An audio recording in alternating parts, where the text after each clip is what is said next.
Let's go. Welcome, guys, to this community stream with presentation of our game and lore overview, and then follow up Q&A with Chris and myself, Steve.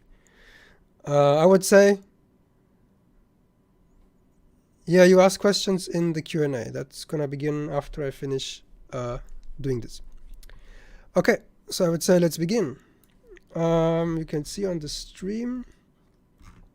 Let me scroll down the first page, and I'm not gonna comment this much until the end. I'm just gonna read it through, okay, with you. Let's go. A universe. The empire of humanity is past its peak, but still rose over a large portion of our galaxy with an iron fist. Many old planets, including Earth, are under their domain and are called the inner worlds. There are a large area beyond the reach of the empire called the outer rim, with countless uncharted worlds, independent colonies, and criminal hideouts. Now we go to Planet Kerpal. Planet Kerpal is one of these worlds. Over 1,000 years ago, a colonist ship crashed onto the surface, and the passengers found themselves stranded on this wild alien planet deep in the outer rim. With no other possibilities, they harnessed the last remaining energy from the rescue ship cells and then sent out an SOS signal, but no one was around to receive it. After years of social and technological isolation, the stranded people developed into a Neolithic state and learned to coexist with the original creatures of Kerpal, the most intelligent ones being the lizard people. But then things took a bizarre turn when parts of the human population suddenly started to undergo a transformation, turning into new beings that appeared part human, part animal. Some suffered a transformation so severe that it left them feral, with no resemblance of the former self. These individuals now roam the wilds and attack everyone who crosses their path. Some of the other people were more lucky and experienced something mesmerizing. They assumed animalistic traits and shapes while still being able to talk and keep the human shapes and behaviors, or the human traits and behaviors, and memories. Many of these Kerpali, as they are called by the people, split up from their groups while others remained. Over the next generations, the survivors evolved into a tribal society with their animalistic companions. Now we come to the raiders. Who are the raiders? Centuries later, the SOS signal sent from Kerpal so long ago reached some of the inner worlds, spiking interest in some of the people there. A circle of explorers and independent scientists decided to follow up on this extraordinary find and organized an expedition to Kerpal to study the remains and hoping to find a surviving society. Chartering a ship and hiring a bunch of mercenaries, they set off on their year-long journey to this mysterious planet. But not all of these explorers came along merely out of curiosity. Some have darker motives. Now let's talk a little bit about Maya and Max, our protagonists for wildlife. The natives on Kerpal have adapted fairly well to this wild environment, but still have their daily struggles to survive. One of them is Maya, daughter of the chief from a warrior tribe of Kerpal. Maya is a fierce warrior, skilled archer, adept with a spear, and a good hunter. As a caring person, she loves the nature and wants to keep harmony among the tribes, the Kerpali, and the native wildlife. She also underwent a Kerpali transformation. However, she didn't fully transform. Instead, she can now grow wings and fly. No one ever transformed into an avian shape, and no one ever had the ability to shapeshift at will. Many Kerpali and humans envy her unusual abilities, which gave her the inner desire to find out why she is so different.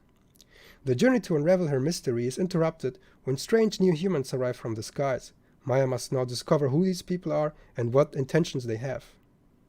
Maya's gameplay traits will be: bow and spear are her tools of survival. Her unique wings give her the ability to fly. She knows the world and rarely has survival challenges. Sex is freely accessible. She can seduce characters or play along with their advances on her. Let's take a look at Max. Growing up in the slums of a metropolitan world, Max has always been a loner and an outcast. He endured a hard life on the streets and was always longing for a place to belong and something that resembles a family.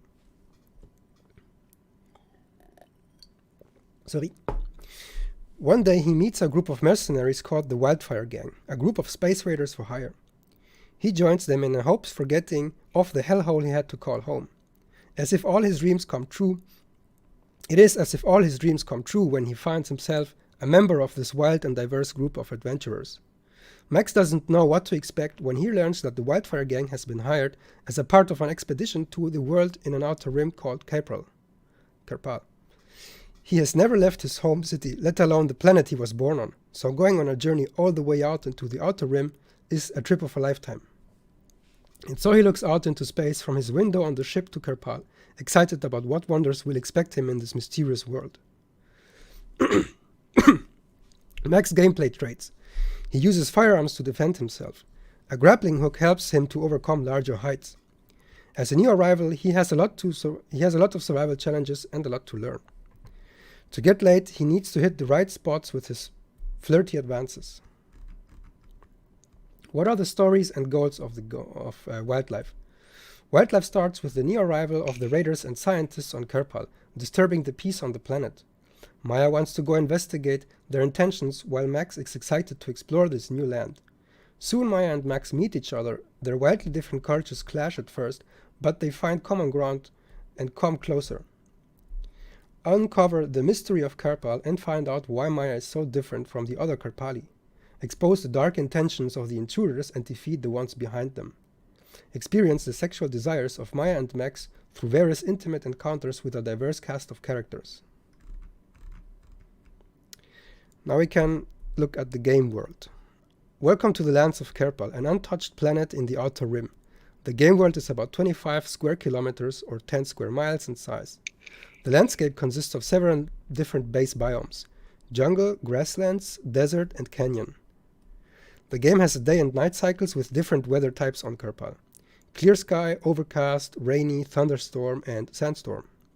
Kerpal is populated by several camps of natives, raiders, and Kerpali, as well as many lone NPCs with their own stories scattered around in the wilderness. Look at the game mechanics. Combat. Kerpal is not a walk in the park. These are some of the aspects of the combat: ranged combat with bows and guns, melee combat with spear and knives, various enemies like hostile raiders, bloodthirsty cannibals, feral Kerpali, ferocious dinosaur-like predators, and other wildlife. Survival. Survive the elements and the tensions of your own desires. Survival needs have moderate penalties and may include hunger, thirst, sleep, and sexual needs. Crafting. Craft different foods and utility items to aid your adventures. Resources are fitting for survival in the Neolithic world. Example, wood, flintstone, fruits, and so on. Inventory. Collect and find or unlock items from the following categories: weapons, clothing, crafting items, consumables, and quest items. The clothing slots are head, chest, legs, feet, and hands. Now let's look at the flirting and the sex. Spend time with them, do their quests and storylines to get to a sweet climax or many. Meet the cast and to find out their desires and boundaries and explore your own curiosities. They will react to different player actions and crimes. Interact with NPCs in all sorts of ways to see if they are willing to lay with you. Fuck it up and you'll get a strike. Get 3 strikes with somebody and your chances for intimacy with them won't look good. Sex scenes will be interactive and can include foreplay, position changes, interactive actions, sex toys, and afterplay. Now let's talk about the game modes of Wildlife. Wildlife will have 2 game modes. The story mode: play as Maya and Max and explore the story of their encounter and overcome the challenges they face. Progress through the main and side quests and meet the various characters and their relationships. And the sandbox mode, which is a Patreon exclusive. Watch any of the sex encounters anywhere on Kerpal. Control time, weather, and daylight. Pose and customize characters into cool scenes. Take awesome screenshots or videos and share them with the community. Let's see what are the planned releases coming up here. So we have a Wildlife demo coming to Steam in 2021, which is what we're working on now. The demo will be free to download for all. You will play as Max arriving on Kerpal and will go through quests that introduce some of the game mechanics. Get a feel of how the sex scenes could be like in the final version. Then, once the game is actually done, we will release the Wildlife game to Steam. This is the vanilla version, the official game release worldwide. This version will focus on human intercourse. We want to ensure a safe and secure release to the mainstream. We will separate game content like sex with Karpali characters from the main game release. But don't worry, that will always be part of Wildlife. Now we come to the add-on. The ongoing Patreon development build releases will continue to feature Nier Karpali animations. This add-on will include all the animations and relationships for the Karpali. When the Wildlife game is released, we will launch this free add-on for patrons and everyone interested in the more exceptional sexual encounters of Wildlife. Now we have a little bit of a finishing card here. Learn more on Patreon. We have the address pretty much everywhere. We are at Candy Valley Network developing this game. The platform is for PC. We plan for 20 to 40 hour playtime for the main story plus side content. The age rating will be adults only, and we plan for keyboard and gamepad support. That's it with this presentation. Thank you very much for listening. We are now open for the Q&A. So let's have a look at. Yeah. Should I start? There was already one. Yeah, let's begin with you. Okay, let me change the audio quickly. Wait, I need to unmute you in Discord. Unmute you. All right. Now it will be a little bit async again, but I hope this is fine. Otherwise, Discord will be async. Yeah, there was an interesting question of legal specialist. Will the game feature random events in the future where the player gets forced to have sex or stuff like that? How about BDSM, bondage, and stuff in general? So there will be random events in the world, and the player needs to make decisions. There will be always, like, especially with the sex encounters, this won't be the only solution for situations. But we won't have any kind of rape situations in the game where the player will be forced in this kind of fashion. So the sex will be consensual. You can use the sex to your advantage, especially as Maya, to create situations where certain things can happen, of course. For example, a guard, she got captured and the guard is locking her away. And how will Maya escape the cell, right? Key locking or lock picking or flirting with the guard or pretending to be sick. These kind of situations, that if you call it a random encounter, of course there will be also sex involved or can be involved. It's depending on the decision by the player, but there won't be any kind of rape encounters which is forced on the player. So rape in general. I think this was pretty much where the question goes to. But when we come to BDSM and bondage, yeah, we want to include as much as we can on all kind of cool stuff we all know from the internet, and this is also on our table. We of course need to be careful how we present it, that it's not misunderstood the way we present it, but it's definitely something we take slow steps and approach this BDSM bondage approach. Maybe not right now, but at some point there will be definitely some biting and more. Yes, very good. Let me have a chat with this question that was asked before we started. Do you plan to add weather effects in the next build? Some rain or thunderstorms would be dope. Yes, they would be dope, but these aren't scheduled for any of the next builds. It's going to take a little longer. We will work on this after we finish the demo, so you guys will have to be a bit patient on weather effects. Okay, you already replied that.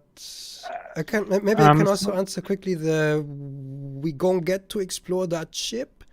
Currently, it's not planned to have the ship explorable, at least not in its full size. Maybe we have, if the resources suffice, a small portion of the ship available, but that's not planned for now, right? Actually.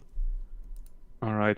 Let me add a few things to the question before. So the sex will be consensual. You can create situations where the sex will be consensual, even it was not meant to be a sexual encounter in the first place. I wanted to add to the previous question. Mhm. And also answer the second question to also the cruel steal. Will pursuing a relationship with one NPC possibly lock you out of future relation with other NPCs? Yes. So basically, if you fuck, let's say you come to a place, right? And there are a lot of different NPCs, male, female, doesn't matter. And you decide to encounter one NPC and you need to fulfill the requirements, quests or items, whatnot, to go down this route.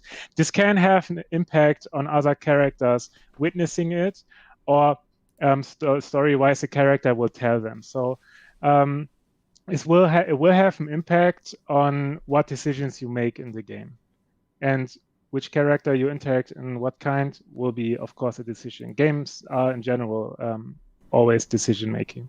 Yes. Cool. Let me reply to this question here. Will we be able to upgrade weapons and as we progress gain access to more advanced powerful weapons? Probably yes. We don't have the entire progression system fully laid out yet, but character progression through weapon improvements is a plan. Yes. All right. You wanna Should pick? I jump on the Germany deleted all adult content Yes, on do Steam? that. I was gonna give it that. All right. So Germany is actually the origin of a lot of fetishes, out of a lot of kinky stuff, but also very high on use protection. This is the main reason why Steam deleted all content, adult content for the German area, because the age verification on Steam is not like filling the requirements from the government to protect their use. So, of course, we will be in the same shoes. In Germany, we most likely, if there won't be any changes, can't sell our game right away on the German Steam store. But there will be like other stores as well, where people who live in Germany who fall under this restriction can, of course, well, I don't want to promote how to use a VPN or whatnot, but yeah, Germany won't be right now our game sellable if it not change until release. Or maybe to sum it up a bit more, yes, the game will not be sellable on Steam, but that doesn't mean that it will be impossible for German people to Yeah, access the but game. this is what we actually can't. I think we can't officially like promote, but everyone No. knows I'm what just we're saying talking it will about. not be impossible. Yes, of Because course. That's that's the basically truth. what I wanted to say. Yes, yes, Okay. yes. Should I? There was actually a very interesting question from Peaceful Swiss Guy. Let me post it in the Discord. So this is a question we both can answer because it's affecting us as a person. Yes. Should I start? Will you start? You start. Yeah, so basically, Steve is from the movie industry originally. I come from the games industry. He met us in studies. And I think after we decided to go down this Aero developer route together, we, of course, told our family. I can say being open about sex, being sex positive, didn't hit any walls. So people also in the friends, like friends, and also in the industry, people you knew already or got to know, they are pretty open to the topic as long you communicate it in a positive way. So I have a girlfriend for 15 years. She's fine with it. My parents are fine with it. Actually, everyone is supporting us.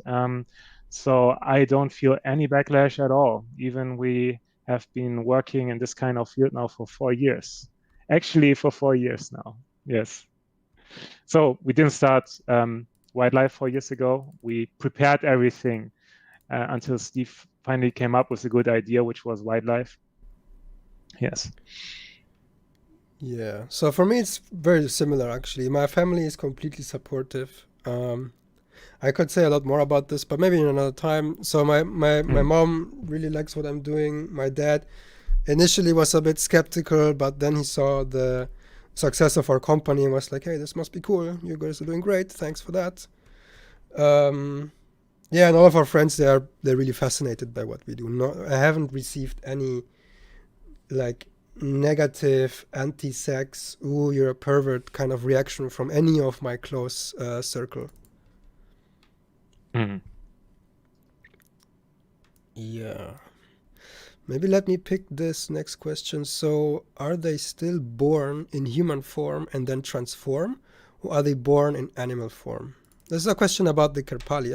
I'm gonna tell a little bit about the Karpali here. So basically, how this works is the people on the planet, the original colonists who crashed down the ship and started to find their little tribal society, these people eventually started to transform. It happened between the age of 18 and 40 maybe.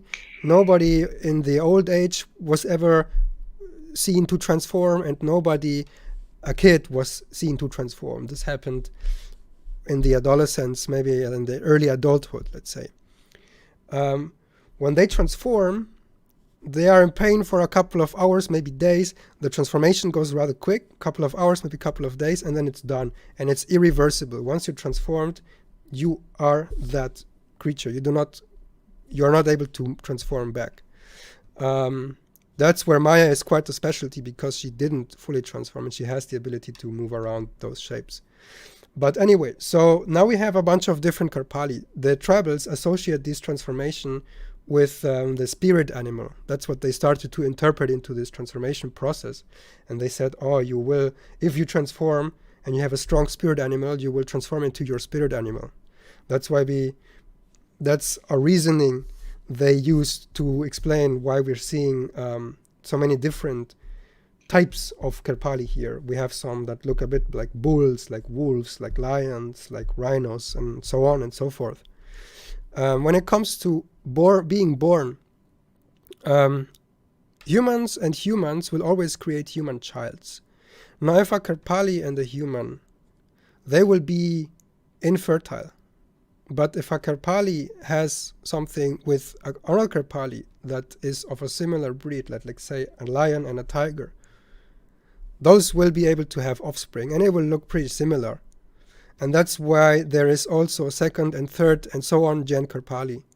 But they don't, like, it's not like, oh, a 15th gen Karpali will be like almost indistinguishable from a feral Karpali, right? They will actually still be the same as their parents and grandparents and so on. And of course, because the compatibility for fertility is so limited, this doesn't happen very often, but when it does, there's a chance that they have a healthy offspring that looks like them. So All that's right. about that.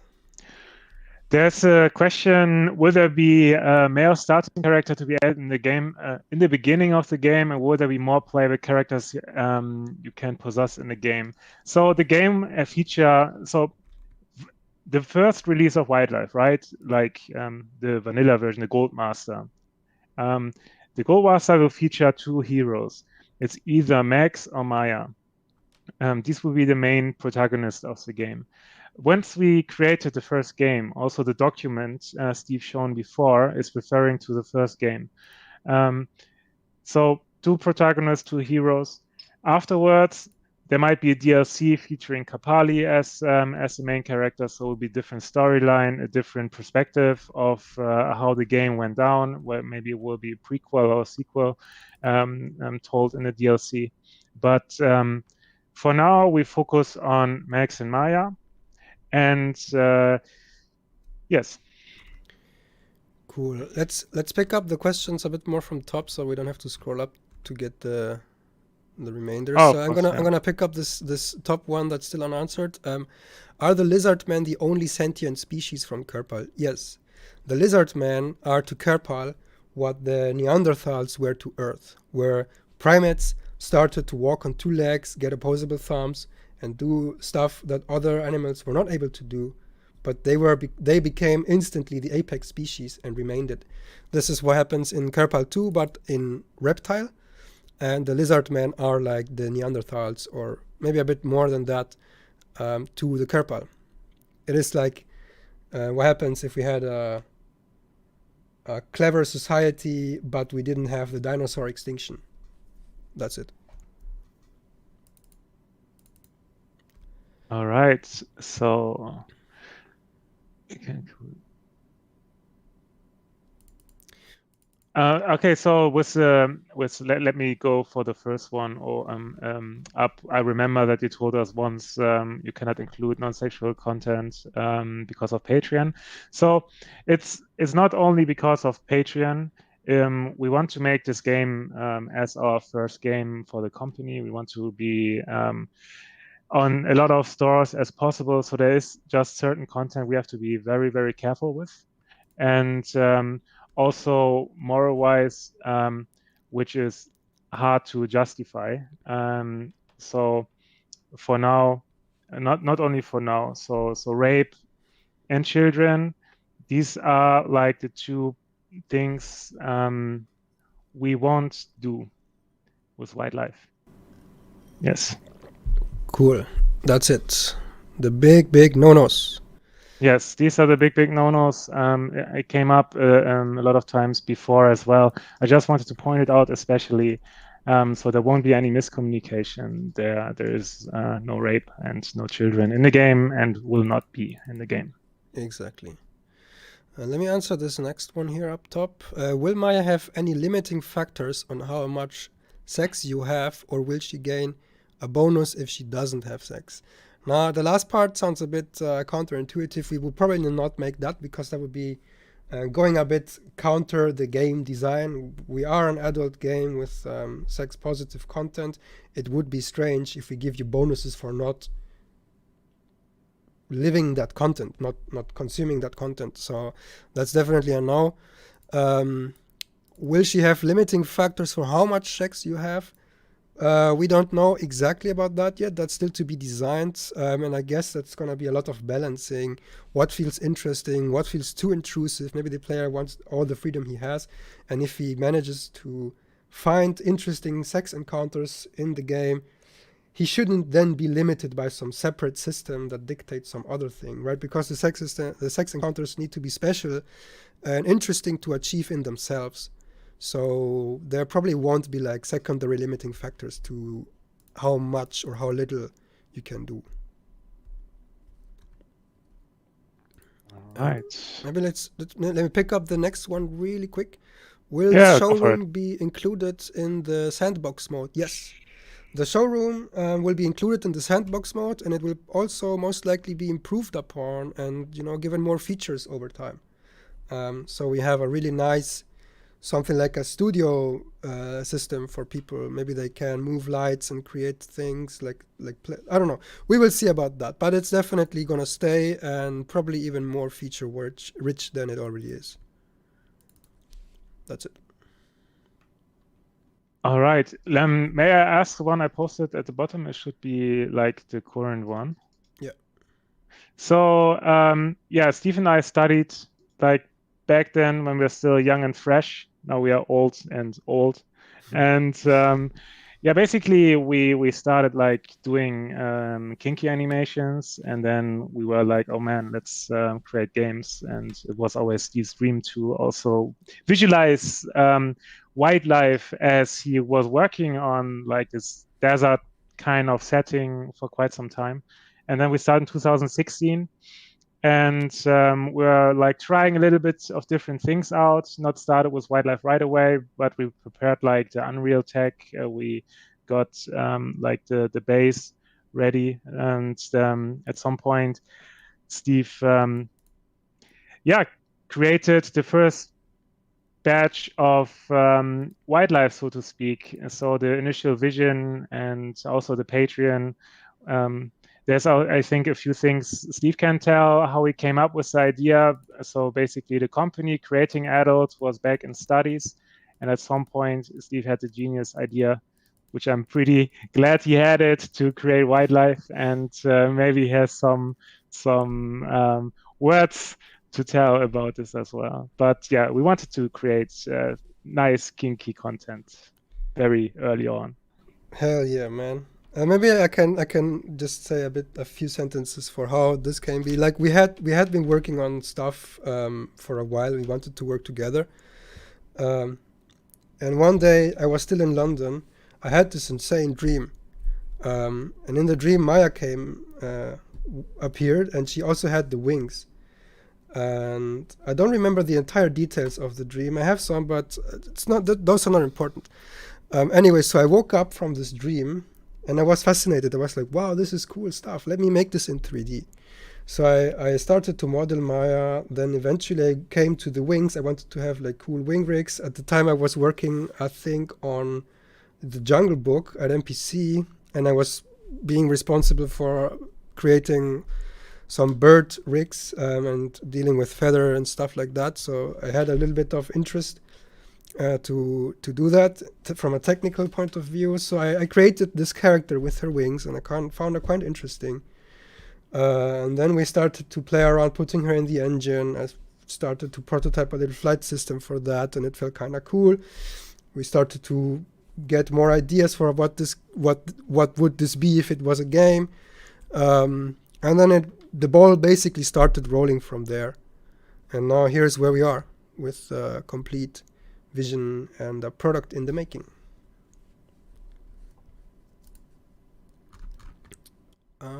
Yeah, here we are now. Created Patreon in 2017. Maybe some people don't know. This is nice to add here. We started off, he came from MPC London to Berlin. We moved in a flat, both of us. And 2017, and pretty much started with only us two. And by the end of the year, we had our first, so to speak, employee, Power Puncher. And yeah, that's it for the first year. And by the end, 3 people. The last one joined at the end, like I said, just now, I think 2 times.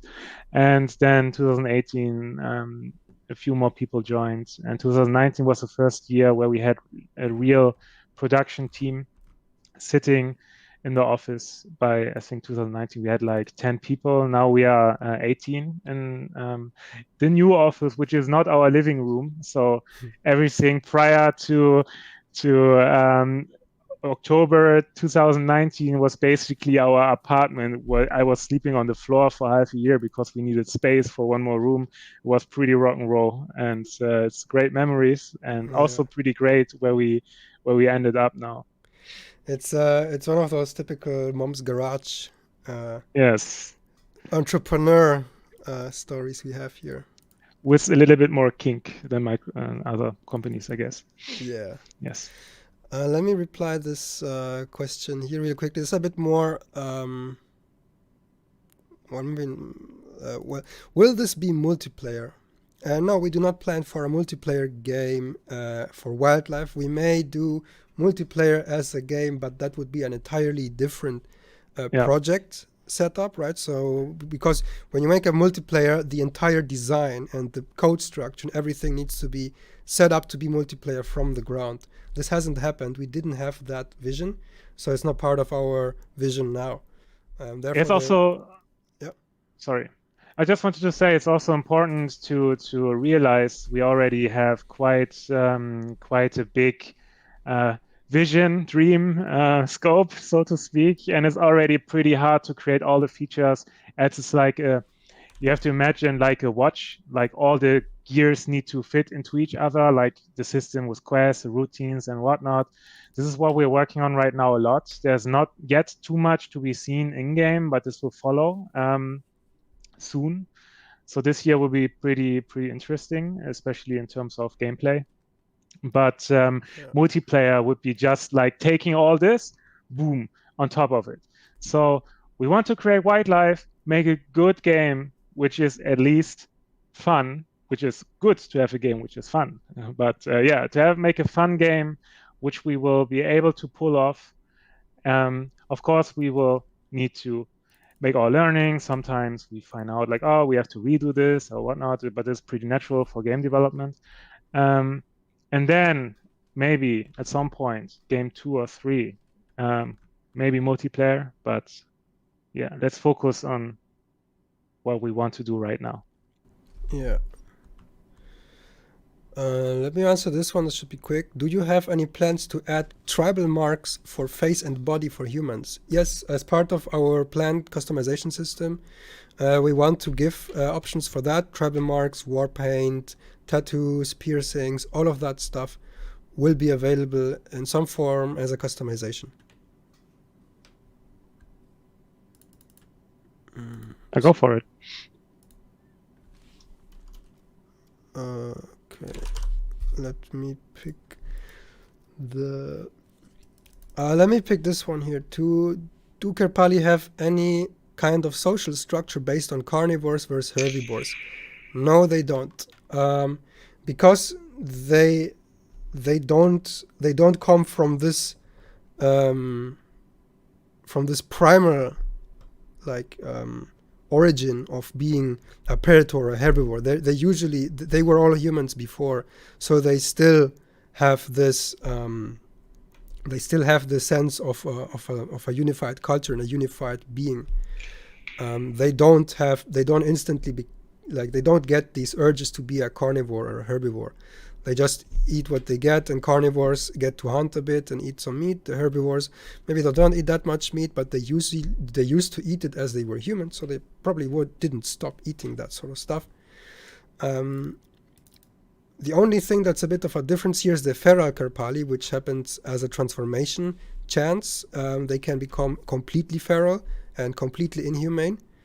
Those will be obviously complete carnivores. They will be aggressive. They will not make differentiation between friend or foe, and they will attack you. That's it for that question. All right, let me quickly get an overview which are not answered yet. And guys, come on, more questions. I have a more. I have a ton here in Picarto. I haven't been keeping up on popping them over. Lydia, can you join Steve's Picarto as well and copy paste the questions? Would be great, please. Cool. Damio asked if there will be a summary. Yes, we are recording this Q&A and upload it to YouTube. And well, I hope we will upload also our written FAQ soon. There will be a lot of updates coming out, as I mentioned. It's going to be a big time here. Yeah, we are just a little bit careful not to put a date on it, as the times right now, even I don't want to talk about Corona, is a little bit tough. Yeah, but we're doing good. We're doing good. It will be cool. Yes. Let me get this question here. By the way, is lore a focus point? Do you have lore guys, girls, and if yes, will there be more to learn in-game? Yes, of course. We have lore people working on this stuff. We already had, what you're reading here is just the tip of the iceberg. It's just a little bit of a basic summary for you. There will be a lot more to learn for you guys in-game, and also through posts and through updates that we give to you. So yeah, lore is a focus point, and we are going to focus a lot on it this year. All right, there's a question. Let me check if we already have it in our Discord history. This one I will be just answer right now. So there's a question, will you guys be adding more clothing and hairstyles? So of course we will add a lot of more content. Right now we focus on getting the base features done to be feature complete. So all systems are working nicely together. The game loop is done. The game loop is fun. It's polished. And even at this time, we're always producing new visual content. And especially after we hit this feature complete and the game loop is polished and crisp, then it's called, then the phase of content production will kick in. Basically taking these features, taking these systems which are already established and polished, and bash content on it. And at the same time, there will be everything pretty much coming in. More characters, more clothing, more everything. Yes. Exactly. Will Wildlife have mod support in the future, where people can add their own clothes, quests, etc., and so on and so forth? Well, we're definitely not against modding, but we won't go out of our way to make mod tools while we work on the main version of the game. If Wildlife releases is successful and we have a big demand for stuff like that, we will, of course, look into it. But the first version of Wildlife won't get mod support from us. If people manage to mod Unreal games, which of course they can, Unreal games are quite moddable to begin with. That's going to happen anyway. But mod tools from our side are not planned until further away down, at least past the main release. Yeah, there's also to add, a lot of people always say like, hey, why are you doing not this and why are you doing not that? People kind of quickly forget that we are game developers and we started the industry to like create games. We, especially in this case, Steve envisioned, and we want to create something we came up with, you know, a story, a setting, and yeah, this is pretty much what's happening. And a game like with mod support right away is not what we planned at first as well. So if it comes at some point, it comes. But first of all, we want to create Wildlife together with our patrons, with everyone who's giving feedback, of course. We're listening to everyone. We are reading through every comment, every message, and thinking about the ideas that people have. But yeah, this I just wanted to say at some point in the stream. Yes, very good. Are you planning to add ground vehicles, motorcycles for raiders, horses for something like the tribals? Question is quite logical. Yeah. No, the current plan does not include that. That would add at least a couple more months to the development time. We want to finish this game in a foreseeable future, and of course I would like to add this sort of stuff, but I also appreciate the fact that we want to like get this game done, at least the first version of it. So if we add vehicles, motorcycles, horses and whatnot, it will be something that happens in an add-on after the main release.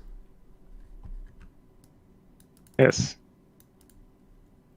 Maybe I think what we have also in the document, what we plan on, not only plan, actually doing right now, will be pretty cool. The game will be pretty unique in a lot of ways, and I think a lot of people will enjoy it.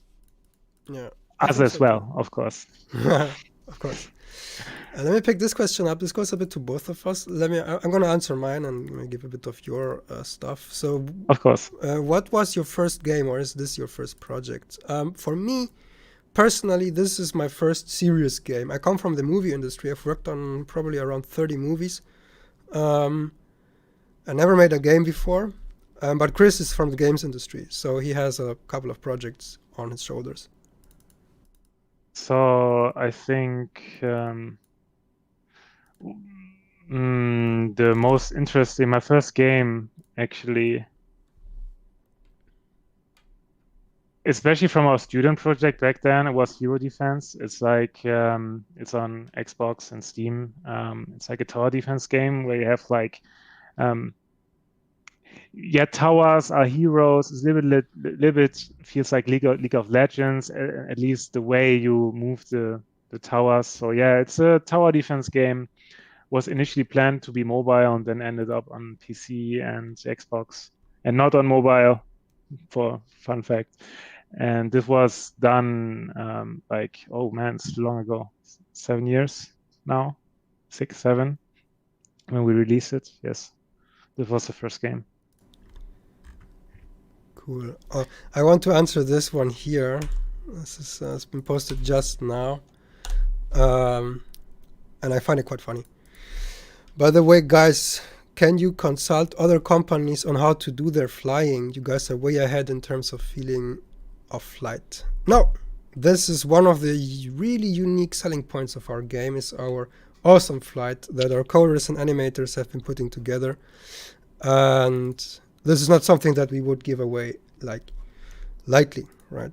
Why would we? This is the next question. I mean, it's like I'm giving away my Mining 3 unbreakable pickaxe, man. I wouldn't do that. Yeah, not just this. I mean, in wildlife, we build most systems in C++, so they are like our systems, our features. We created an Unreal Engine.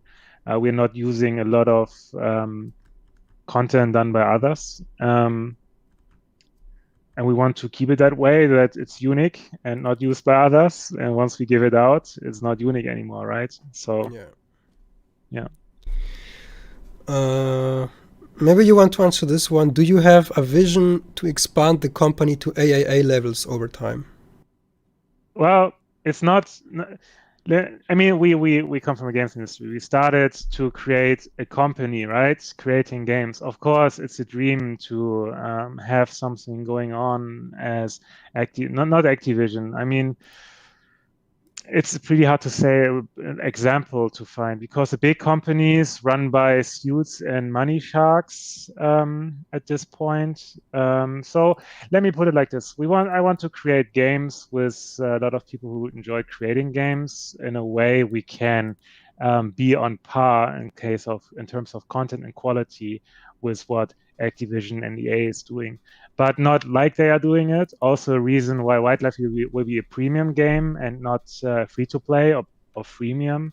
We decided for a reason that it's like buy once, get everything once the game is out, because we want to create kind of old school like selling the game and not milking the people out as much as possible. And also, we are happy to everyone who supports us, of course, but I can honestly say everything we do is 100% genuine, and we want to keep it that way. And I don't see AAA studios behaving genuine. So we want to scale, but not like this. Yes. Yeah, so in the end, we still want to be the guys that can say we are making a game by gamers for gamers, you know.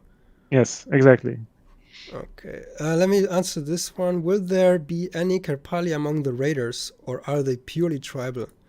The Karpali are part of the tribals and the natives, and there may be one or two exceptions of Karpali that for some God knows what reason decided to switch sides and join the raiders. That will be a thing that happens in the game as a story line for one of these people, but it will not be the norm. It will be like a super exception if a Karpali joins the raider team.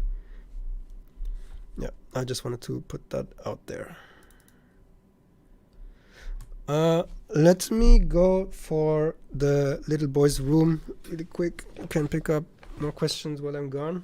And I'll be right back, guys.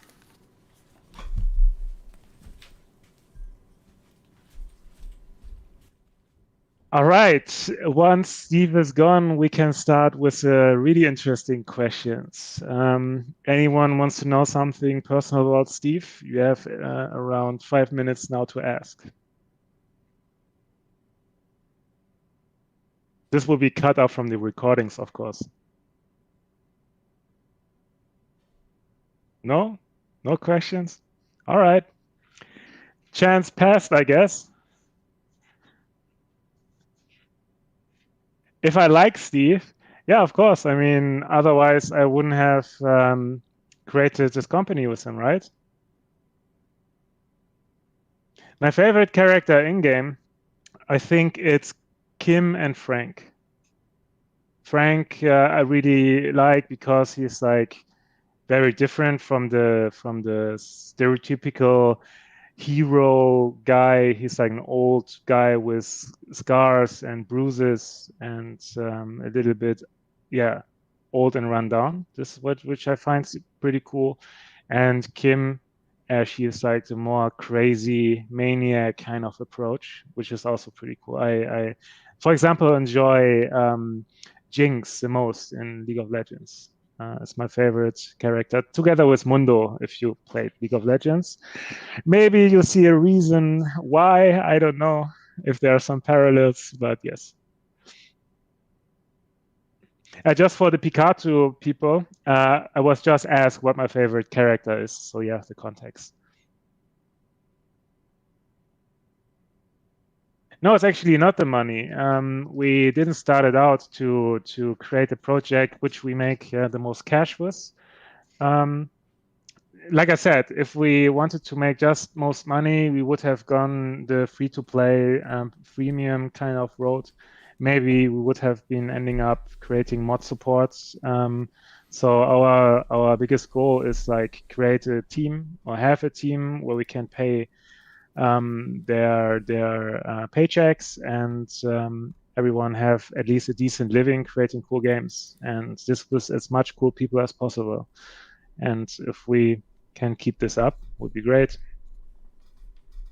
No, it's not about teasing. I mean, it's a legit question, right? Especially if you have this whole sexual theme, as a stigma is like pretty strong. A lot of people like it's also something as I have more the business development part of the two of us. So I go a lot of conferences, conventions, and there are like a lot of people who are like, oh man, this you it's money, right? You will milk them. And it's like, no, man, we want to create games with like, because Steve and I, especially Steve, like for real, I met him and it was like 2013, I guess, and he already had like crazy high quality rigs, like this kind of Pixar style.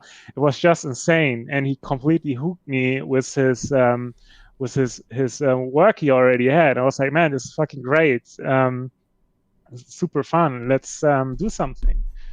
Because I enjoyed it myself. So I was an animator back then, and my first paid job, I took holidays to fly to Steve's place, and took all my holidays for this 2 weeks or 3 weeks, and we ended up getting a notebook with the little paychecks we had, a second one for me to be able to work, and we just animating with his rigs, and back then we had a Tumblr account, which name I won't state, and Yes. creating content, which a lot of like was not. Never mind. We created funny content, and yeah, this is, I don't know. This is how everything started because it was fun, and we wanted to make something which is fun and work in the field and earn money. Of course, right? Without money, you can't pay rent. But yeah, making a living by doing something we enjoy. This was the initial reasoning behind everything.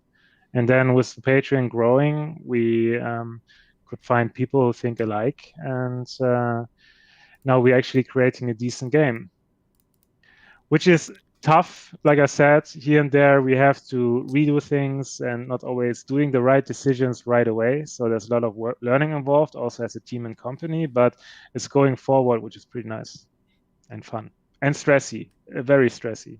I have a gray hair right at my beard. Oh no. Yes.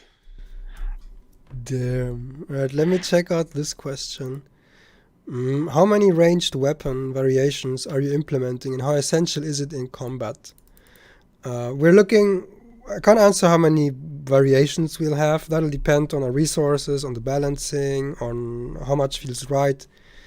But how essential it is in combat, it'll be like a part of combat, right? Max uses firearms, which are his combat strength. He can keep things at distance. He can do great damage at distance. And that'll help him. Maya uses the bow, which she needs to hunt. So ranged combat will be quite essential in the combat that we apply here. Yeah, that's it. Did we answer the will you guys be adding more clothing and hairstyles? I think you did. Yeah, Chris. I did. Okay. So, what do we have? What is the unexpected challenge making this game? So, what has been the most unexpected challenge making this game? It's like creating an, not unexpected, but actually creating an RPG, which is like not the, oh, let's just create an RPG. We knew it, but yeah, it's like ton of work. Yes. Yeah, it's insanely hard. The amount of things that you need to consider and think about, and the systems and how they interact with each other. And then when you make one thing behave like this, then it means that this other thing can't do that. And this is just a little system inside a bigger system inside a bigger system, and all propagates up to the very top of the game. And you need to think about every little thing. It's like when you really need to think about breathing. And It's a bit like this. You need to make a constant thought about every single breath this project takes, or else it'll like not. Yeah, work. it's in the end, it's a complexity, right? And we knew it would be complex, but we never created an open world action RPG before. So, but we knew that there will be hardships coming along. So it's kind of expected, at the same time, kind of unexpected things, which was expected. Yeah, I think you know what I mean. Yeah.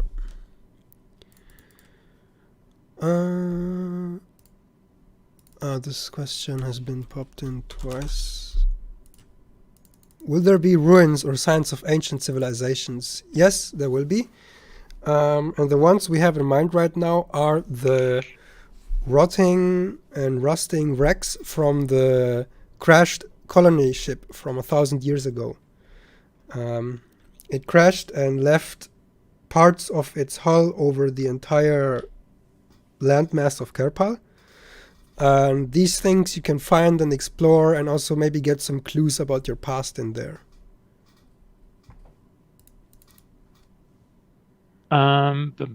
Which have pledged more than the retail.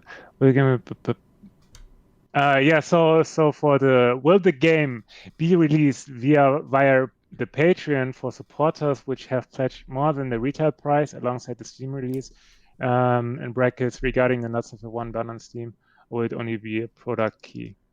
Wait. I have to read it again, sorry. Well, I think one thing that we can say is, yes, if you have supported us on Patreon for more than the retail price, currently... You will get the game, yes. Yeah, yes. You get the game for free. We will give you that. Well, yes, so basically, if we have like several stores to choose from, for example, we are on Steam, we are on Epic Games. We won't be on Epic Games. There's no plans to be on the Epic Store, but just as an example, right? Then I think we can see what platform actually suits best. And the best case, we have our own platform, but yeah, this is again also a huge chunk of things involved, which we don't focus on right now. Yes. Let me maybe pick these next two in one go. Is Maya's appearance fixed, or will we be able to change it? Now, there will be in-game customization. How far it goes, we don't know yet, but you will be able to customize your player characters a little bit. Changing clothes, war paints, maybe doing a little bit of what we have in our customizer right now. So you can actually have a little bit of a custom experience with your characters. Then let me just pick up the next one real quick. How far along is Max Hook in development? We haven't even started with that. That is still part of plan for Max's gameplay. When exactly we have scheduled, I don't think we know. There's still a lot more basic stuff that we need to cover. Yeah, and also we mentioned a few times there will be cool stuff coming up this year, but please understand that we just don't throw out any fixed dates. It's just there will be stuff coming soon, but yeah. You will know yeah. when what will be coming out as soon we can say it for sure.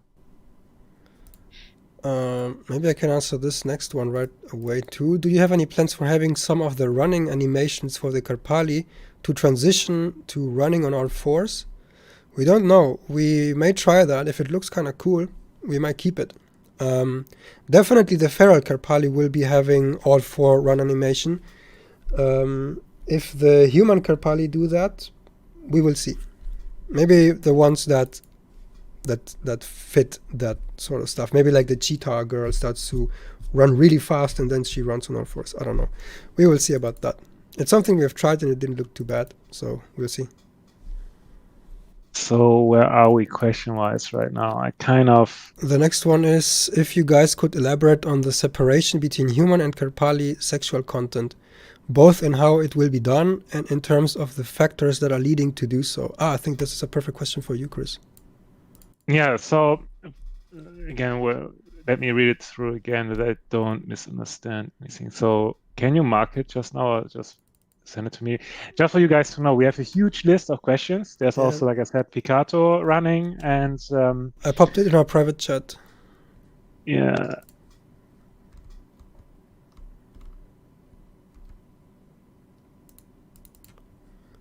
leading to you to do so.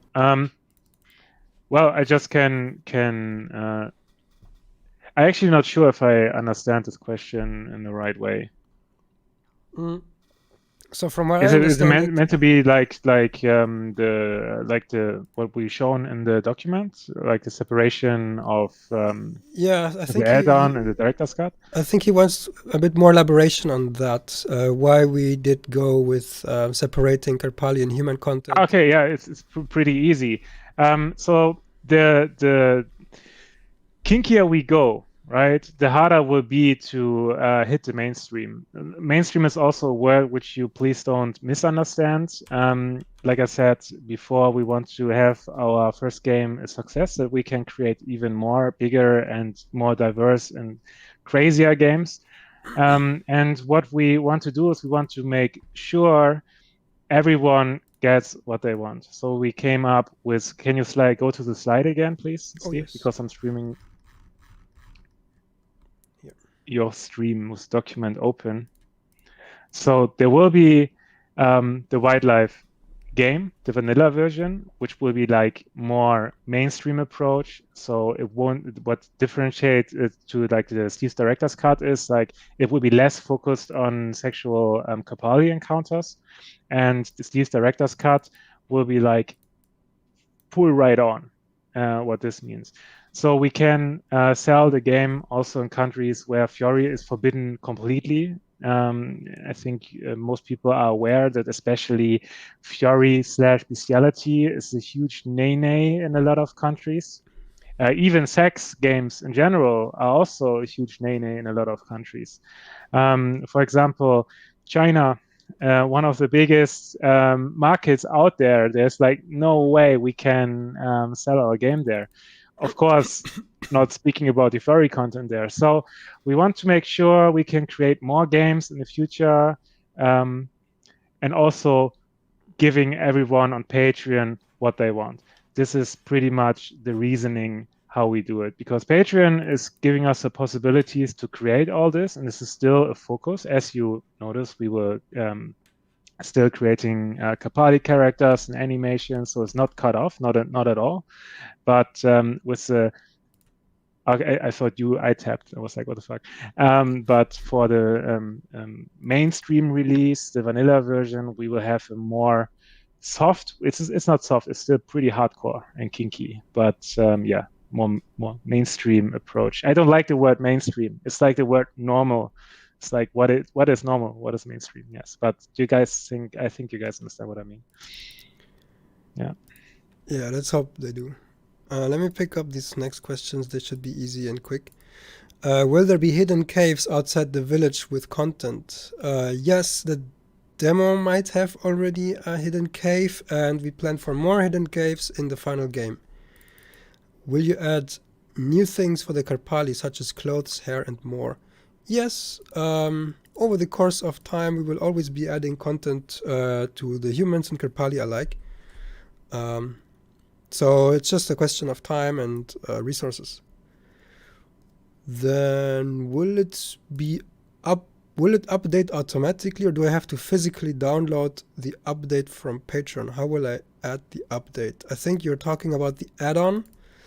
We will look into a patching technology for games, but that's not something I can say right now with any certainty. So that's probably a question for later, how our patching system will work. But right now we don't have any of that stuff in place. So whenever we make a new update, you have to physically download the whole updated game again.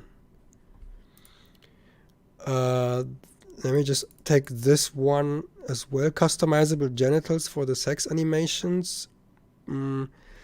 The problem with that is that it will mess with the animations. The animations are prepared with a lot of care and attention to detail for a very fixed design in terms of genital interaction, and changing the dimensions of those would completely mess up the animations and instantly cause clipping and very low quality feel to all of that.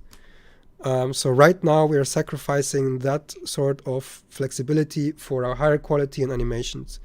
This is something that we may figure out in the future, but for now, that's how it is. All right, where are we question-wise? The next question would be, will I only be able to play as a specific character? Maybe I don't want to play as one of them. I already answered. So I think before, like the game will be about, like in a story, will be about Maya and Max.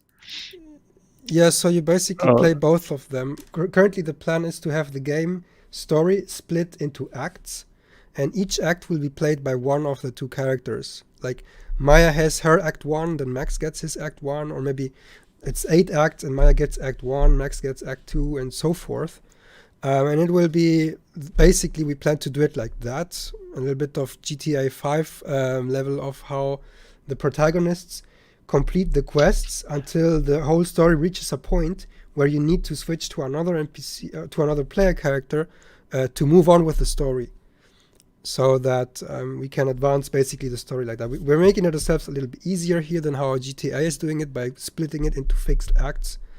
And I think if nothing revolutionary happens with that, we will keep going with that strategy. See.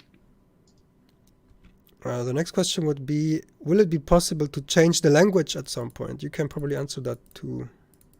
Yeah, so it will be, so we focus on English, of course, as most of the world population speaks English. So this will be our main focus. Also for voiceovers, there was a question about voiceovers before.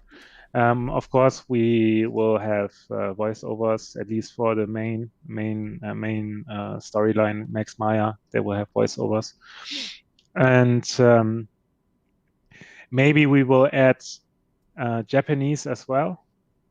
Maybe we will, like I said, maybe, right? So maybe we add Japanese voice actors as well, but all this are still, we focus on English, we get the English voiceovers done, we get the English localization done, and we go from there. And if we can, we will translate and localize the game in every possible language on this earth, right? But it's a question of resources, and the focus will be English. Yeah. So maybe. Well, this question had a checkbox, but I don't think we answered it. I do have a question versus picking from preset wings. Will we ever be able to color them ourselves? Like completely paint them yourselves? Probably not, unless you wanna like try to mod in your custom wing texture. That should be doable even right now. And then we see how far we take the customization for wings, but right now we don't have any design for custom player paint.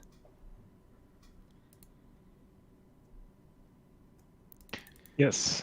Maybe I can take the next question, which is quite lore related as well. How is it that the Karpali haven't built more modern society like electricity or more normal buildings? The landscape and the nature of Karpal is quite hostile, and it's very hard to, really evolve from there. You need specific materials to create electricity that maybe are just not available on the surface of Karpal. So they never managed to work specific metals in a way that would allow them to get there. Also, this was a colonist ship that maybe had lost its engineers or something like that, so the people didn't have all the knowledge and all the resources to instantly build a society from scratch after they landed. They were completely isolated technologically and socially, and therefore remained pretty tribal. It's basically as if you take a plane, an airplane of passengers, crash it into an island, and then have the people live on that island for several generations. They probably won't come up with electricity from being on that island, where they also have to care about predators hunting them, how they get the next food, and save themselves from the weather. So the planet's surface is harsh enough that it prevented proper proper development. It's not like a European summertime where everything is easy.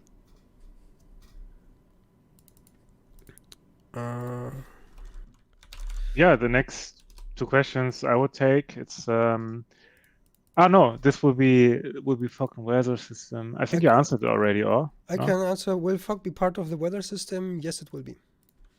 Oh, all right. So, is Alyssa going to be voiced by a real life counterpart? First of all, shout out to the Dead Chicks. I already saw this mysterious Marcus already in the chat. So, hey everyone.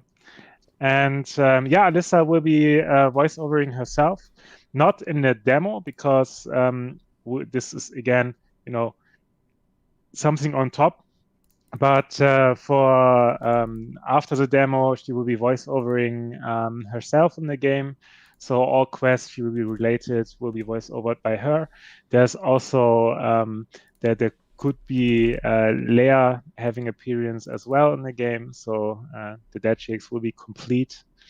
And yeah, if there's like a real life counterpart, we try to that the real life counterpart is doing the voiceovers as well. If there's some German dialect, it's fine. If there's some Russian dialect, it's fine. I think it's also giving a good taste, good edge, It good adds to the tone to the diversity. game. Yeah, exactly. This was what I was looking for. Yeah. So this for that. This next question is, how is the funding going? Is it enough right now, or do you have invest out of your own pockets even now? So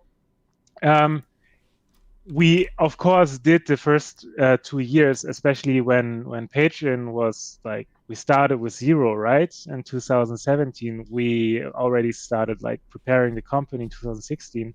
So we invested a lot of time and also money. So we were like as broke in 2017 when we started the Patreon. We like when we started 2016, and we still try to keep away all investments as long as we can, because in 2016 we had a lot of talks with investors, so there were like possibilities to go with investors, but the main issue, especially with sexual content, is everyone has an opinion about sexual content. And if you have an investor, the investor is pretty much dictating you what kind of content he likes. And at this moment is not a situation anymore where we can create what we enjoy most. Imagine there's like Pornhub being an investor of us, and then they say we want this porn star and no Furies anymore. It needs to be New York City and not Kerpal, and they control us by wielding the money. And this is something we kept away. We managed to keep away from for now with thanks to our patrons, which is I think we told it many times, we are super thankful to everyone supporting us and giving us a chance to create a game together with you guys, which is also kind of investment, but a more mutual and more mutual one than like some rich guy wielding a few millions in your direction and telling you what to do and what not to do. So we are fine with what we have right now. Of course, money will increase possibilities. There are like positions we could would be nice to have would be nice to be able to hire, which we can't, as we spend all Patreon income on our employees. It's 18 right now. We pay our taxes, which is like in Germany not little. So it would be great, but we are fine as we are right now and can achieve what we want. So yeah, the funding works for our current plans. Obviously, more money would mean either get the game faster or get the game with more stuff, but that's always the possibility. Yeah. So maybe I communicated here. With the money we have, the production is going, but would be great to have more options and more resources to spend on the production and the team and scale up everything. So There are a few people we already have an eye on to hire, and we're waiting for the moment we will be able to hire them. So this is the current situation, and yeah, I'm pretty positive that we can hire a few awesome more people soon. Let me tell you that I want to hire more animators, man. We need that. Yeah, not only animators. It's the list is endless. There are actually 10 positions. We would be great. More designers, more animators, more everything. More Yes. everything. That's it. Let me pick this next one up. Are you adding more Karpali? I think this was asked in some other forum later as well. Well, yes. We don't have exactly a plan on who we add when.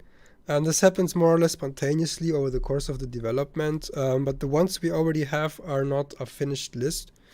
And obviously after the game releases and we continue with the add-ons, more content will be added as well in the form of new characters. So the long run answer is yes. All right, I have to go for a leak. I will be right back. Cool. I will see what we can reply here. Do you enjoy your work, or is it more work than fun? Well, I can reply from my perspective, and then Chris can, when he's back, tell his. It's both. When I get to do animations and a little bit of lore planning and stuff like that, that's really fun.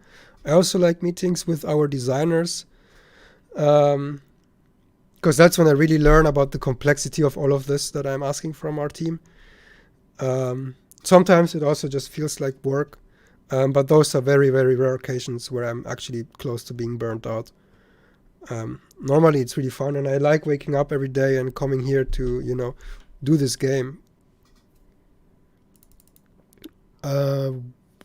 Maybe Chris can answer this later when he comes back. Will there be mini games and endless repeatable things in the finished game? Maybe. I wouldn't see why not. Maybe there won't be a lot of cool things for the main release, but it's definitely something that we can improve and add on in further add-on releases. I'm back. Welcome back. So maybe you want to answer your answer to the question of work. The question was if it's fun to work. Do you enjoy your work, or is it more work than fun? Yeah, it's both, pretty much. So I think it would be great to how do I say it? It's taking a lot of time to create a game, and especially, like I said, we started, it was the two of us, and of course we can't create an open world action RPG with only 2 people. And finally we got more and more employees, which are doing a really good job. And like getting to a point that we can start the add-on, finishing up the game. The time until it can be exhausting, but it's still fun. But it's just massive. This whole thing, yes. But yeah, because we are pretty positive on the next steps, which we will also announce very soon. Yeah, it's fun, but stressy and fun. Yeah. Sometimes more fun than stressy, but also sometimes more stressy than fun. That's a lot to do. Especially the more people we have in the team, there's like more communications. And then there's Corona. Suddenly, no one can work in office. There's home office. The communication takes a huge hit by working from home. Even we are doing good with Discord. We have everyone in Discord, but especially last 8 months were like a pain in the fucking ass. Not because of the project itself. The situation was shit. Yes. Yeah. It was Corona and everything. So end of 2019 was really great. It's still great, but yeah, it's I think everyone knows what I'm talking about. Yeah, let's hope that this year is gonna beat Corona and have us back on track worldwide. Yes. Have you guys estimated a launch date? Do you plan to give later expansions to the game? Well, most of this. I would. Do you want to reply to that? Yeah, because I have a pretty straight answer for this. you This go. will be announced also soon. Yes, and all information coming with this. It won't be an endless project. There will be a release date. It's not 10 years from now, not at all, not even 5 years. And yeah, will be announced soon. Yeah, but we do plan for later expansions to the game, as you can Yes. take away from this presentation. Yes. I can answer the next one really quickly. Flaming arrows? Question mark. Maybe? Question mark. We will see. Will there be alpha and beta tests? Yes, there will be alpha and beta tests once we reach alpha and beta states. Who exactly gets to be alpha and beta tester will be yeah, that'll be decided later, but definitely if you wanna be one alpha or beta tester, it will be good for you to be a patron. Let's see, what's the next question? Will Max be able to acquire any special abilities or special weapons of Karpali? Maybe. I think when it comes to abilities, that's part of the player ability and progression system, which is still deep in the design phase. So I can't say too much about that, but we are indeed thinking about special abilities and all sorts of stuff to learn and like advance on with your character on Karpal. Chris, maybe you can take the next one. Will there be collector's editions or different purchase levels? Of course, we want collector's editions with figurines and whatnot. I mean, who doesn't, right? Especially diehard gamers, which I guess we all are. We are looking into it right now and thinking of a way how we actually can do it, because it's not like you want a collector's edition and suddenly it appears. There's again a lot of organization, logistics, and also spendings involved. Hopefully we will have one. I really want to have one. Steve really wants to have one. I think everyone in the team wants to have one. And if everyone wants one, we try our best that we all can get one, including our patrons. Yeah. How we will do it with availability and stuff, this is all we don't know yet. But yeah, let's see. What kind of quests can we expect? Will there be random encounters or world bosses, unique monsters? Well, we do plan for random encounters. The lands of Karpal will be scattered with a lot of little events and NPCs that have little problems and own stories that you can follow up on. There will be... I can maybe tell you a little bit about the quest system in 1 or 2 sentences. So the quest system will be split up into 3 different types of quests. That is the events. That is like little things that you encounter randomly in the world that happen to you, and you can, do some gameplay with those.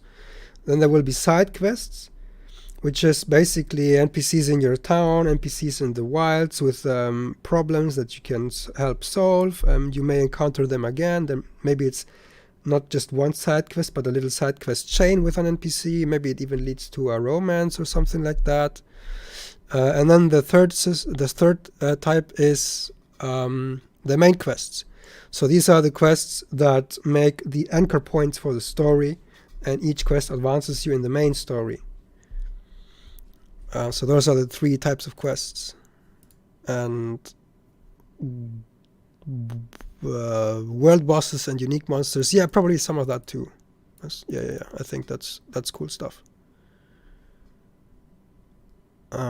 We already answered the will you add more Karpali, so I will. So I would suggest we answer each of us 2 more questions.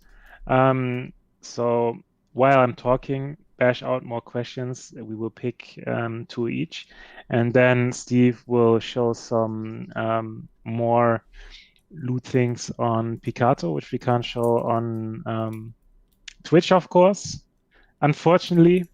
But I heard there are like a few new cool streaming platforms in the making. Yeah. So, Steve, what do you think about it? Yeah, I would like to continue ask more answer more questions as we start to show the stuff. I think people have been asking a lot of questions. Maybe if we're quick, we can get to the bottom of this list before a lot of new questions are asked. But let's see. So, do you guys plan to port this game to UE5? How hard would it be if you decide to do it? Well, apparently porting to UE5 will be a little bit harder than port to a new engine version, which isn't that hard. It takes like a week. We want to port to UE5 because UE5 has some awesome features that we want to make use of. When exactly that'll happen, it entirely depends on when UE5 comes out, when we get access to it, how stable it is, when we decide. Basically, we decide to move to that when it's stable enough for us to do so. So that's all I can say about that.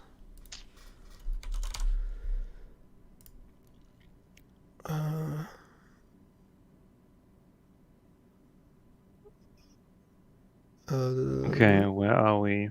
I think we are. Will there be any activities besides hunting? Something like fishing, cooking, races, etc. Should I take it? Would you take it?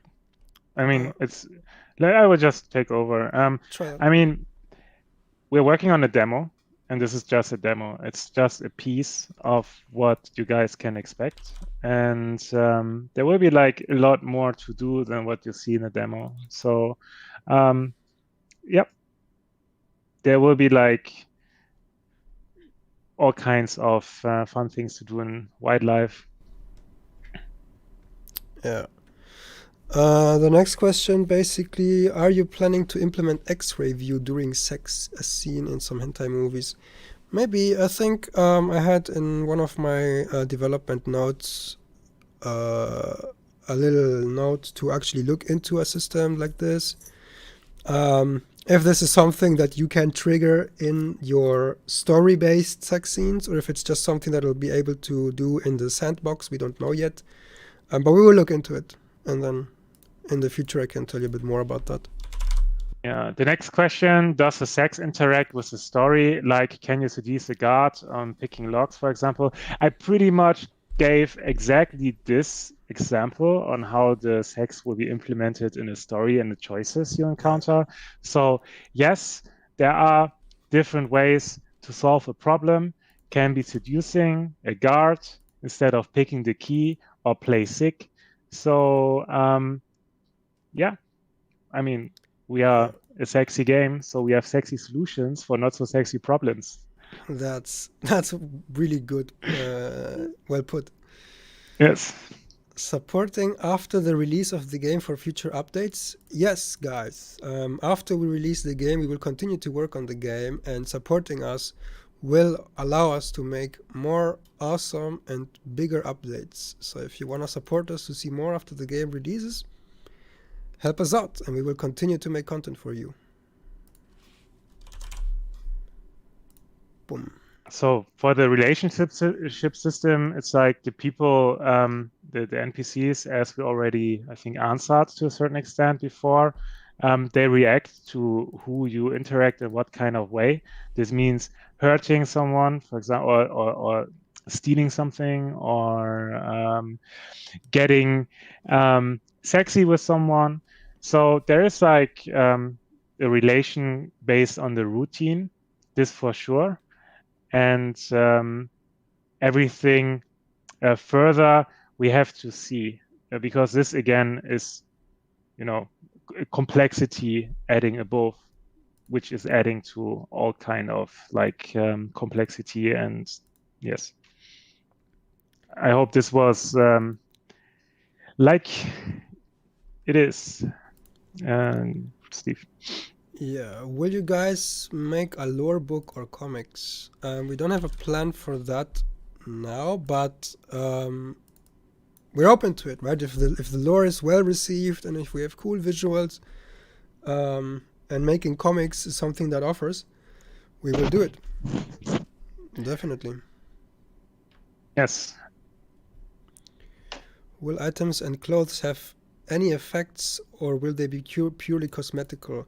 I think right now the design is that clothing is cosmetical.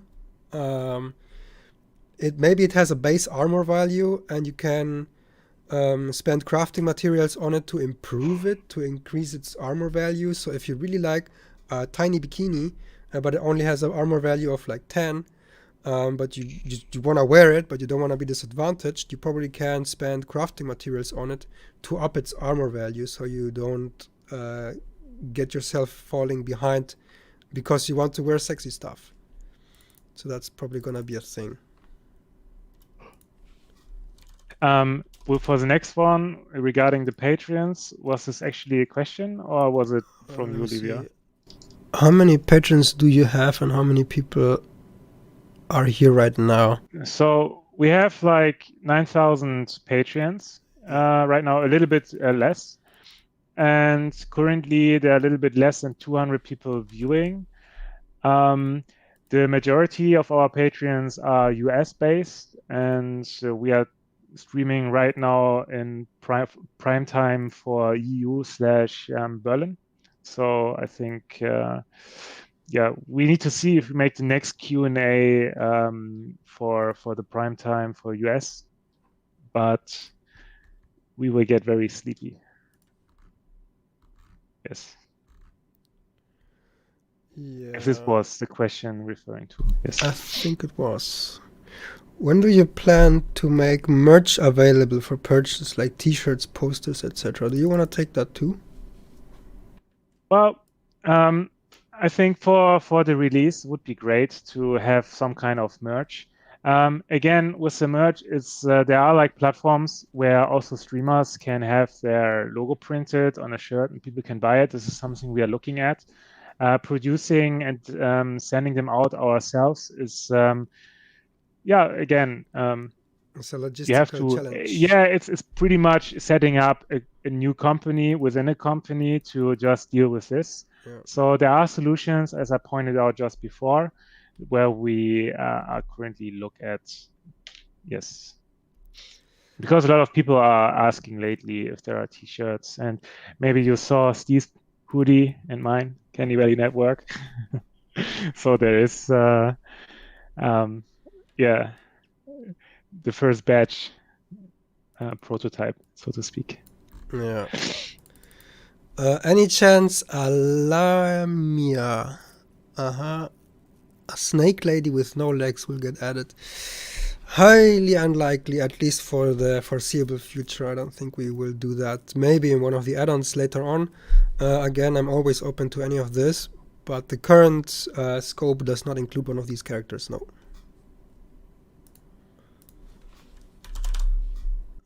No, we don't plan on going early access. We plan on going gold right away. We are not big fans of early access.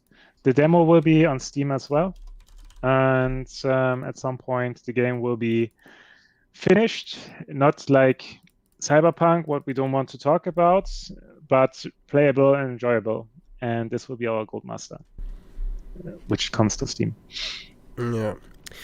Chris, do we want to give hints on future characters, or do we say don't let yourselves get spoiled? I mean, there are plans, but I honestly don't want to get this ahead right now, especially for the Raiders. There are some bad guys in the making, and yeah, we have bad some guys cool in terms of villains. Yeah. So yeah, let's have this a mystery. Yes. Exactly, I would say so too. Don't let yourselves get spoiled, guys. Embrace the surprise. Any chance for VR support? The game already supports some form of VR, so if you have an HMD connected, you can press Alt 0 to switch to your HMD output in terms of video. What we don't support right now is controllers and navigation with those controllers, so this is purely for visual output onto your headset. We don't currently plan to make VR controller support because the entire game control system and UI system has been designed to work on a screen. Working and processing VR support into all of this is a task that's probably going to take a couple of weeks, if not months.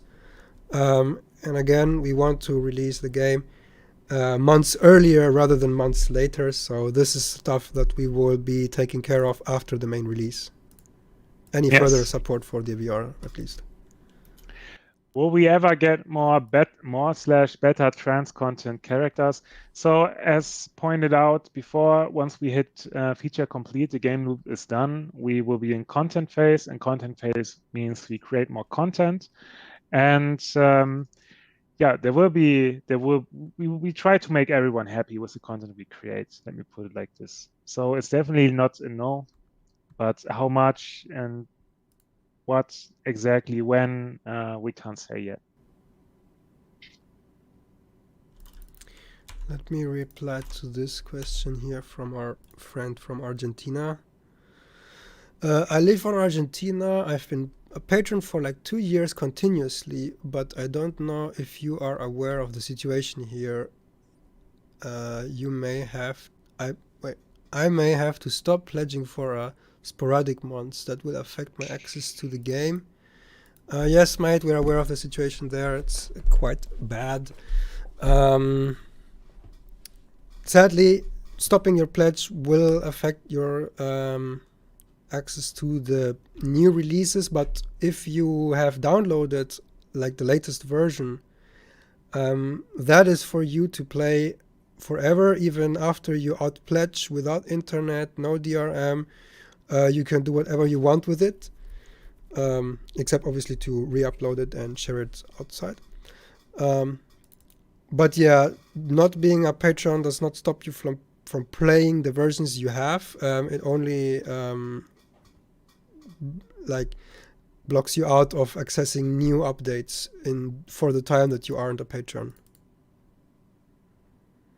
Yeah, I just wanted to. And yeah, and also again to add, once you reach the retail price and pledges, you of course will get the game, which you most likely will have if you're a supporter for 2 years. But yeah, this is how it will be. Yes, actually, we managed to go through all questions, I think. Any more questions, guys? Otherwise, I will do some freeform talk and show some game footage now. Burp, burp, burp. I can't see any more questions. Scrolling up a bit. So yeah, I would suggest that Steve is taking over the stream now on Picato, and whoever is interested to see what he's doing there, let me post the link in the chat. Yeah, check him out. It will be a lot more kinky than my face on Steve's stream, and with the document in the background. And yeah, I will say thanks to everyone that you guys participated in this Q&A. There was a lot of good questions, and we hope we could answer, yeah, to your liking. And I wish you a very nice weekend and a lot of fun with Steve's Not Safe for Work stream, which is taking over now. Cool. Thanks, Chris. And see you soon. Bye-bye. Bye.